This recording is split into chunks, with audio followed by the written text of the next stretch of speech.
Bismillah. Alhamdulillahirabbil alamin wal 'aqibatu lil muttaqin wa la 'udwana illa 'alal zalimin. Asyhadu an la ilaha illallah wahdahu la syarika lah wa asyhadu anna sayyidana wa nabiyyana Muhammadan 'abduhu wa rasuluhu la nabiyya ba'dah. Allahumma shalli wa sallim wa barik ala sayyidina Muhammad wa ala alihi wa ashabihi ajma'in. Amma ba'du. Ya ibadallah, usikum wa nafsi bitaqwallahi faqad fazal muttaqun. A'udzu billahi minasyaitonir rajim. Bismillahirrahmanirrahim. Ya ayyuhalladzina amanu taqullaha haqqa tuqatih wa la tamutunna illa wa antum muslimun. Shadaqallahul azim. Hadirin jamaah Jumat yang berbahagia, puji syukur tidak lupa kita panjatkan kehadirat Allah yang telah memberikan kepada kita semua nikmat iman, nikmat Islam, nikmat sehat, nikmat panjang umur, sehingga kita dapat berkumpul guna melaksanakan salah satu kewajiban kita, yaitu salat Jumat di tempat yang insya Allah penuh berkah dan rahmat ini. Salawat beriring salam senantiasa tetap tercurahkan junjungan Nabi besar Muhammad sallallahu alaihi wasallam yang telah membawa umatnya dari zaman jahiliyah kebodohan menjadi zaman yang penuh dengan ilmu pengetahuan dan juga teknologi. Khatib berpesan khusus untuk diri khatib pribadi dan umumnya untuk para jamaah, yuk sama-sama kita tingkatkan ketakwaan kita kepada Allah Subhanahu wa taala. Hadirin jamaah Jumat rahimakumullah, setiap ibadah akhir muaranya adalah takwa. Contohnya sholat, akhir muaranya adalah takwa. Zakat pun akhir muaranya adalah takwa. Haji, yang sekarang jamaah haji masih berada di sana, muaranya adalah takwa. Penjelasan ayat tentang haji surat Al-Baqarah ayat 197 diakhiri dengan kata wa tazawwadu fa inna khairaz zadi taqwa. Dan berbekallah karena sebaik-baiknya bekal adalah takwa.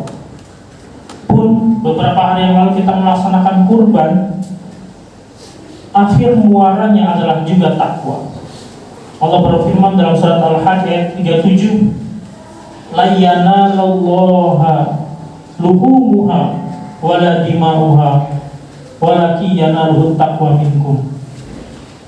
Lan diawali dengan harfun nasbin, tidak akan yanalallaha menerima Allah luhumuha daging-daging hewan kurban kalian, wala dima'uha dan juga darah-darah dari hewan kurban, walakin yanaluhu taqwa minhum, akan tetapi yang diterima oleh Allah adalah ketakwaan dari kalian. Bahkan yang saat ini, detik ini kita laksanakan adalah sholat Jumat, ada khutbah Jumat. Setiap satu minggu sekali pada hari Jumat, khatib menyampaikan wasiat tentang takwa, dan ini menjadi salah satu rukun daripada rukun khutbah Jumat. Maka apabila khutbah Jumatnya tidak mewasiatkan tentang takwa, maka khutbah Jumatnya tidaklah sah. Kalau khutbahnya tidak sah, tidak sesuai dengan rukunnya, maka sholat Jumatnya pun juga tidak sah. Inilah saking pentingnya wasiat tentang takwa. Hadirin jamaah-jamaah rahimakumullah, kita sering melihat di media cetak, media televisi, di pamflet-pamflet, spanduk-spanduk, ada tulisan tentang takwa, mendengar tentang takwa. Yang menjadi pertanyaan adalah, apa kita sudah memahami, mengerti secara mendalam apa itu takwa? Maka pada kesempatan yang berharga ini, khatib akan mengangkat tema makna takwa dan implementasinya dalam kehidupan. Hadirin jamaah Jumat yang berbahagia, definisi takwa yang pertama di dalam tafsir Al-Jalalain yang diambil dari namanya Jalalain, Jalaluddin Al-Mahalli dan Jalaluddin As-Suyuti menjadi tafsir Jalalain, artinya dua Jalaluddin. Beliau mengatakan at-taqwa huwa imtithalu awamirillah wa ijtinabun nawahi. Takwa itu adalah menjalankan segala perintah-perintah Allah dan menjauhi segala larangan-larangan Allah.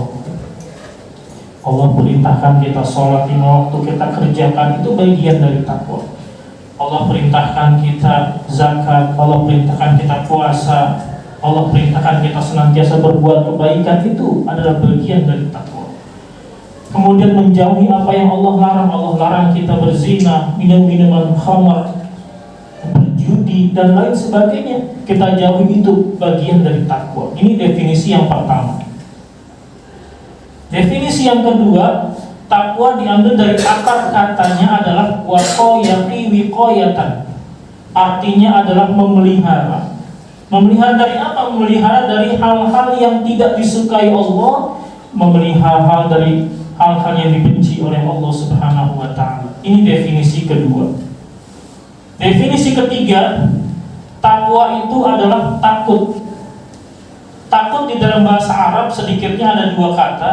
Yang pertama adalah al-khauf, yang kedua adalah al-khosyah. Ulama berpendapat al-khauf itu artinya takut secara umum, general. Sedangkan al-khosyah itu spesial. Dia khusus takutnya hanya kepada Allah Subhanahu wa ta'ala. Ini ada berpendapat ulama seperti ini. Ulama yang lain berpendapat perbedaan antara takutnya dalam bahasa Arab al-khauf dan al-khosyah. Al-khauf itu ketika kita takut, kita jauhi objek yang kita takut, maka kita akan aman, selamat. Contoh, kita takut kepada ular, kita jauhi ular tersebut, maka kita aman dan selamat. Beda dengan konteks takut dalam bahasa Arab al-khosyah. Khosyah itu artinya takut juga sama, tapi ketakutan itu justru bukan kita menjauhi objek yang kita takut, justru kita mendekat kepada objek yang kita takuti tersebut. Contoh, kita takut kepada Allah, bukan kita menjauhi Allah, tapi justru kita dekat kepada Allah Subhanahu wa ta'ala. Ini definisi ketiga. Definisi keempat, takwa itu adalah menghindar. Maknanya menghindar dari azab Allah, ancaman Allah, siksaan Allah Subhanahu wa ta'ala. Ini definisi yang keempat. Yang terakhir, yaitu definisi saya ambil dari perkataan Umar Ibnul Khattab. Beliau berkata tentang takwa, takwa itu adalah diibaratkan seseorang yang apabila berjalan di hadapannya ada duri, maka automatically, secara otomatis orang tersebut bagaimana ketika berjalan langkahnya tidak menusuk duri-duri yang di hadapannya. Itulah takwa. Dan duri-duri itu diibaratkan dengan dosa-dosa dan maksiat. Maka orang yang bertakwa, dia akan berusaha semaksimal mungkin segala daya upaya bagaimana hidupnya tidak terjerumus kepada dosa dan maksiat kepada Allah Subhanahu wa ta'ala. Hadirin jemaah-jemaah rahimakumullah, di dalam Al-Quran Allah Subhanahu wa ta'ala menyebut berulang-ulang kali kata takwa ini sebanyak 258 kali dengan berbagai derivasinya, bentukannya. Yang pertama dalam bentuk fi'il madhi atau past tense, itu sebanyak 27 kali. Fi'il madhi itu kullu fi'lin yadullu ala husulil amal fi zamanil madhi. Artinya pekerjaan, perbuatan yang terjadi di masa lampau. Kemudian dalam bentuk fi'il mudhari atau present tense, itu sebanyak 54 kali Allah ulang-ulang. Artinya kullu fi'lin yadullu ala husulil amal fi zamanil hadir wal mustaqbal. Artinya pekerjaan, perbuatan yang sekarang dan di masa datang. Kemudian dalam bentukan fi'il amr atau kata kerja perintah, ittaqullah wattaqullah, itu sebanyak Allah ulang-ulang 86 kali. Kemudian dalam bentuk isim masdar itu sebanyak 19 kali. Dan dalam bentuk kata takwa itu sendiri sebanyak 17 kali. Pertanyaannya adalah, mengapa Allah sampai sebegitu banyaknya mengulang-ulang kata takwa di dalam Al-Quran? Ulama menjawab, ketika ada sesuatu yang diulang-ulang di dalam Al-Quran, menunjukkan betapa pentingnya hal tersebut. Ini yang pertama. Yang kedua adalah ketika sesuatu diulang-ulang oleh Allah di dalam Al-Quran, bahwa menunjukkan kita sebagai manusia fokus terhadap sesuatu yang diulang-ulang tersebut.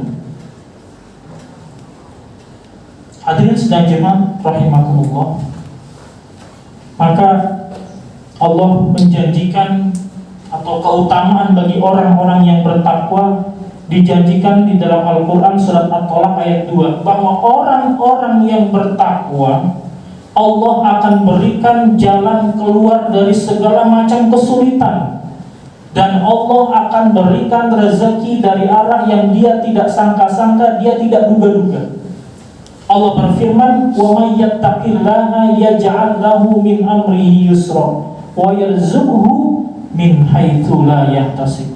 Wa may yattaqillah, barang siapa yang bertakwa kepada Allah, yaj'al lahu makhraja, maka Allah akan berikan jalan keluar dari segala macam kesulitannya. Maka orang yang bertakwa itu hidupnya mudah. Ada saja jalan keluar dari segala macam kesulitan. Bukan tidak mendapatkan kesulitan, tapi ketika ada kesulitan Allah berikan jalan keluar. Wa yarzuqhu min haitsu la yahtasib, dan orang yang bertakwa itu Allah akan berikan rezeki dari arah yang dia tidak sangka-sangka, dia tidak duga-duga. Ada saja rezeki datang dari segala arah, dari manapun. Ini yang pertama. Yang kedua, keutamaan yang Allah janjikan kepada orang-orang yang bertakwa di dalam Al-Quran surat At-Tolak ayat 4-nya. Tadi ayat 2, sekarang ayat 4-nya. Bahwa orang yang bertakwa, Allah Subhanahu wa ta'ala akan mudahkan segala urusan-urusannya, baik urusannya di dunia maupun urusan akhirat. Allah berfirman, "Wa may yattaqillaha yaj'al lahu min amrihi yusra." Barang siapa yang bertakwa kepada Allah, Allah akan mudahkan segala urusan-urusannya. Yang ketiga, Allah janjikan keutamaan bagi orang yang bertakwa, bahwa orang yang bertakwa akan diberikan keberkahan. Berkah itu definisinya adalah ziyadatul khair fil khair, artinya kebaikan-kebaikan yang bertambah dan terus bertambah.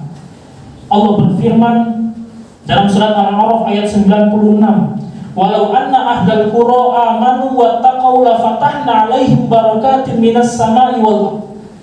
Allah berfirman, walau anna ahlal qura, barang siapa dan sekiranya penduduk negeri amanu, beriman, wattaqau, dan bertakwa, la fatahna 'alaihim barakatin minas sama'i wal ardh.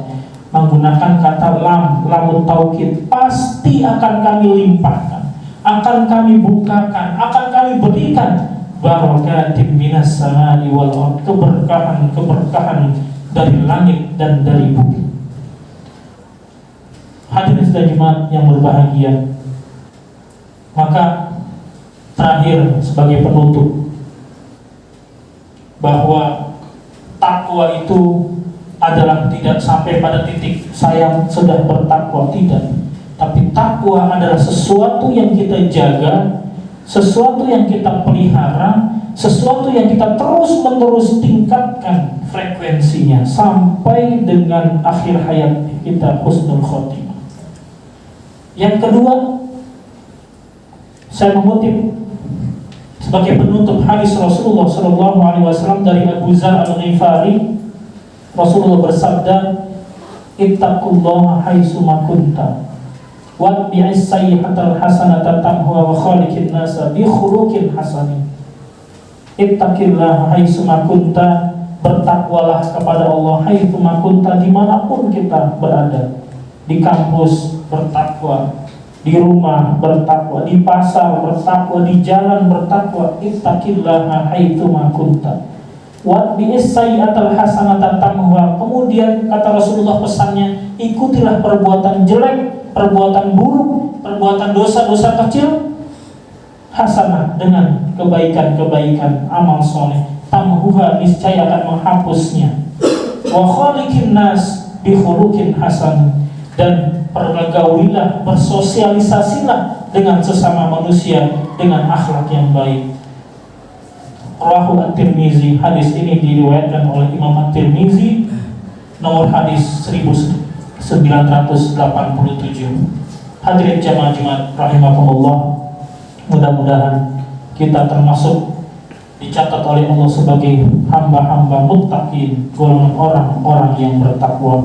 Allah sehatkan badan kita, Allah subhanahu wa ta'ala lindungi kita semua, dan mudah-mudahan kita semua nanti berkumpul di jannahnya Allah subhanahu wa ta'ala. Amin ya rabbal alamin. Barakallahu li wa lakum fil Qur'anil azim, wa nafa'ani wa iyyakum bima fihi minal ayati wal dzikril hakim, wa taqabbala minni wa minkum tilawatahu innahu huwas samiul alim.